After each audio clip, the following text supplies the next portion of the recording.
The first thing that sprung into my mind when you said what are the challenges that people with dementia face and their carers, the first word that came into my mind was stigma. That's still such a big thing for many, many reasons. So we were talking about this, weren't we, before lunch?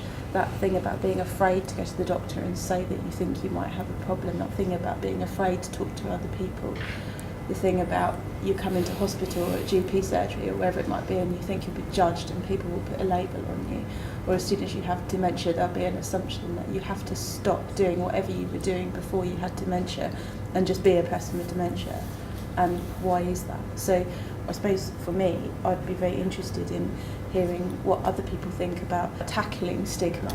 And one of the key things I think around stigma and acknowledgement of our own skills is that many of our colleagues, particularly perhaps more so within secondary care than primary care, think that it's not my problem. If you're in a specialist role, if you're a surgeon, I've done my little bit of surgery, thank you very much, and now it's someone else's problem now, and it's about, I think that we have to do something about making sure that everybody realises it is our problem, it is our business.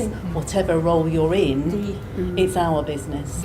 I'm friends with Alistair Burns, who's National Clinical Lead for Medics for Dementia, and we've often talked about this issue about a timely diagnosis, which I'm sure we'll come on to, and the issue about the diagnosis being enabling, not disabling. And this is, for all of us who've seen bad care, will know exactly what that means, of not having people sitting on diagnoses for no reason.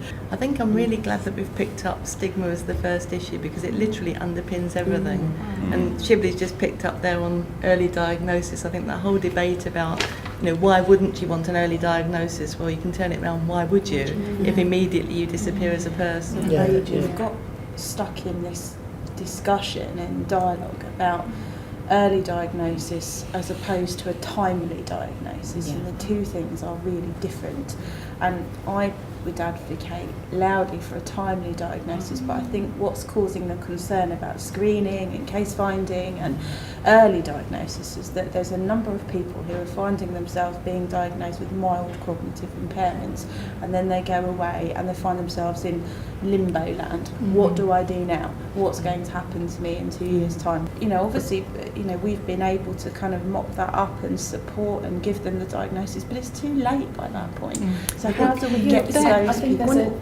I think you raised the question, what can we do about it, I suppose. And I was just wondering whether there are lessons we can learn from other campaigns and other anti-stigma. I'm thinking of the Time to Change campaign, which has been hugely successful in mental health. We've also had campaigns in learning disabilities, which I think has been quite successful. And for me, what's been successful about those campaigns is they've really empowered people and freed people up to come forward and, start to raise the bar, I suppose, and start to say, I'm not invisible, I'm actually here, yes, all right, I might have got a diagnosis of dementia, but that doesn't mean to say I'm not going to have a fulfilling life for the next how many ever years or whatever.